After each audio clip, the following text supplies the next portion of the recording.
Hey guys, it's MugenLord here, and I'm back again with some more Marvel's Capcom Infinite. And in this video, I want to make it quick. And I'm pretty much not going to be using the script for this video. In this video, I'm going to be pretty much going off the top of my head, just off the cuff. Just recently, I guess you could say yesterday, Capcom UK page had pretty much uploaded the final trailer, pretty much assumed story trailer, and information that's been regarded as far as the roster is concerned. If you look in the description of the UK description of the story trailer, you would notice that it stated that these newly added characters bring the final roster at launch up to 30 characters. So that's right, they officially confirmed from Capcom themselves that this roster will be launching with 30 characters. So the base roster is going to have up to 30 characters, and they're already talking about that there will be more characters post-launch in the near future, so we'll be definitely hearing more information regarding DLC. Now, we do know so far there's 2 DLC characters that has already officially been announced, and that's Sigma and Black Panther. So we have one character on the Capcom side, and we have one character announced with DLC on the Marvel side, and it's been looking as though that the leak that's been put out by Rice and a few others with the zip leak and everything that was posted on Twitter and everything, it's pretty much been confirmed that this roster has been 100% correct. No shocker. We kind of expected this because the person who had leaked Marvel vs. Capcom games or characters that was going to be released was pretty much spot on. And if it was going to be some changes, it wasn't going to be too much, I guess you could say, off what the leak list had revealed. So before we go into any more details about the roster and what I feel about it and what you guys think about it, I want to just name off the Capcom side of the roster and name off the characters that we do have from the Marvel's roster. So the Capcom side, we have Strider, Arthur, Spencer, Zero, Mega Man X, Jedah, Chris Redfield, Dante, Ryu, Chun-Li, Morrigan, Frank West, Haggar, Nemesis, and Firebrand. And then we have on the Marvel side, we have Rocket Raccoon, Doctor Strange, Hawkeye, Kimora, Ultron, Captain America, Iron Man, Thanos, Nova, Hulk, Captain Marvel, Thor, Spider-Man, Dormammu, and Ghost Rider. Now, I can say one thing about the Capcom side. You guys have been following me. I've always been critical with the Capcom side of the roster. I really can't say much about the Marvel side because Marvel can control and dictate whether or not they want X-Men in their roster or any other characters for that sort. And I knew when this game was going to be launched is that they was going to be sticking more so to the Marvel Cinematic Universe, which I didn't really have too much of a problem because in the Marvel Cinematic Universe there were some interesting characters, and I was hoping that it was going to go also into the Netflix series as well. I was really looking forward to Luke Cage, either Jessica Jones, and mainly Daredevil. I was really looking forward to those characters, and my boy Punisher. The Capcom was the main side that I was really upset and disappointed in because, like I said before in my previous videos, Capcom has a huge library of untapped potential. There's so many characters from so many different games that they can pick and choose from, which can make the Capcom side look even more appealing, you would say.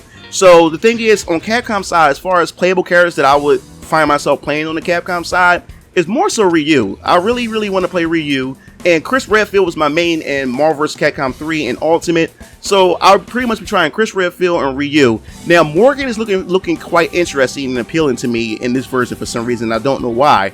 And the thing is, as far as new representatives from the Capcom side, we only have Mega Man X and Jedah, which is disappointing. Everybody else is more so a returning cast from the previous Marvel vs. Capcom games. And Jedah, don't get me wrong, Jedah looks amazing. His animation looked fluid, and his design just looked menacing altogether. But Jedah, like I said, I never really played Darkstalkers. I would give him a try, but Jedah's also not an appealing. I guess it's not a character that really like, oh man, I really need to play this character, or oh man, like Capcom side is just awesome just off of Jedah alone.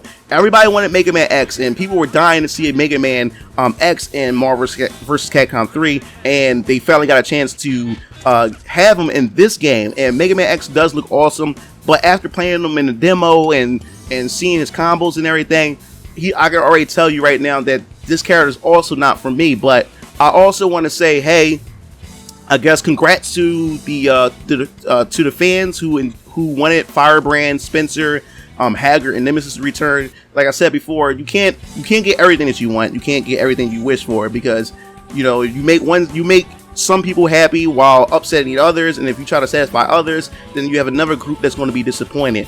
So even though that I really didn't want Firebrand to return or Haggar to return or Nemesis to return, I guess you could say congrats to those who really wanted them to be in the game. And that was my biggest gripe about the Capcom side. It wasn't the fact is that the game, their side was just copy and paste from the original game. The issue was the choices that they decide, or the characters that they decide to bring back as the bait into the base roster was just so weird to me. Like, I wasn't expecting Arthur to come back of all characters to choose from, and I damn sure wasn't expecting Spencer of all characters to return in the base roster. If they wanted to bring him back and they wanted to bring him back as DLC, that was one thing, but it was the choices that weird choices that Capcom decided to go with bringing back some of these characters. But on the Marvel side, if we move over here, there's quite a few characters that I do want to try out, and Kimora is on the top of the list. Kimora looks really fun. I can't wait to get my hands on her. I want to try Kimora. I want to try Iron Man. I want to try Captain Marvel. And Spider-Man is really looking appealing in this game for some reason. Like, I never really played Spider-Man much at all in the previous Marvel vs. Capcom game, but Spider-Man is looking quite fun in this one for some reason. I don't know why, but it's just something about the Marvel side that I found more appealing, that I really want to try some of those characters. And Thanos was my boy in the original Marvel games, and also the Marvel superhero games. So he was quite fun, and I used them in Marvel vs. Capcom 2 as well. So they definitely tweaked them up and changed them up a bit in this game. Now, as far as the story trailer is concerned, the story trailer, like I said, it seemed like they really wanted to focus on the casuals by introducing the story mode, to introducing the characters and everything. And you could tell within the story mode is that this one is very Marvel centric. You could tell that the Capcom characters are really playing as background ornaments or background decorations to push along more of a Marvel centric type of story, because the Infinity Stones of course play a bigger role, even though you have Jedah in there and he playing his role in the game. But you can definitely tell that Marvel has the front seat while the Capcoms take the back seat in the story mode, and they're really trying to push that. And I think that from Capcom hearing the I guess you could say all the backlash they received from Street Fighter V, with the lack of arcade and with the lack of story and all these other type of casual modes and everything like that, it seemed like they took that under consideration and put this in Marvel vs. Capcom Infinite. And if you look at it, you have fans that are extremely upset is that why they put this much effort in the story and not put much efforts in designing the core mechanics, and put more effort into the I guess you could say the aesthetics and the animation and everything. And also, if you have noticed too, they also changed or you could say tweaked or fixed Chun-Li's face within this as well. But overall, this is what we're going to get for the roster. I know some of you guys are pretty much disappointed, and some of you guys are content with it. Now, I know some people are arguing that, hey, this is not a bad roster, or it's not a bad size for a roster of a game that's going with the 2v2 mechanics compared to a 3v3 gameplay type of style and everything. But you also have people on the other end that's really upset with the choices of characters, and I can see the arguments on both sides. And as far as I'm concerned, we just want to have to wait and see when the game launches. Gamescom, we're going to get some actual gameplay reveals and gameplay trailers of Ghost Rider, Dormammu, Firebrand, and most likely Jedah, as I predicted before. And it seems like I'm right that we will see some stuff or some reveals of Jedah in action and everything in proper regards or proper respects to complement his gameplay and everything. But that's pretty much my reaction to this. I'm pretty disappointed with the Capcom side of the roster. Marvel was expected that they was going to do the Marvel Cinematic Universe. I was already going into this figuring that this is what they're going to do with it. But Capcom side, I really expected a lot more. And it seemed like you only have 2 representatives for the Capcom side. And it looks like that most of the new representatives that's going to represent Capcom is going to be done through DLC. And like I said in the last video, Capcom really wanted to make sure that this game was going to be released before their Capcom Cup, Marvel vs. Capcom Infinite ladder that they're going to do starting in October. And you can really tell this is what they really want to do and push out. And don't also forget too, Marvel does play a part in this, because I guess they also want to release these characters in time for their upcoming movies. So we do have Panther, we do have Black Panther coming out in February. We also have a couple other Marvel movies. That's let me see. We have Thor Ragnarok coming out this year. So if you look at the costume, DLC costume for Thor, it kind of resembles Chris Hemsworth Thor from the movie from Thor Ragnarok. So it seemed like this is all that Marvel also is playing a hefty hand in this as well as far as promotion is concerned. Capcom wanted to meet their Capcom Cup, and Marvel wanted to also meet the deadlines for their upcoming movies, which I think is a bummer, and I think it really doesn't do the Marvel series any justice for the fans who have been so loyal to this game for a very, very long time.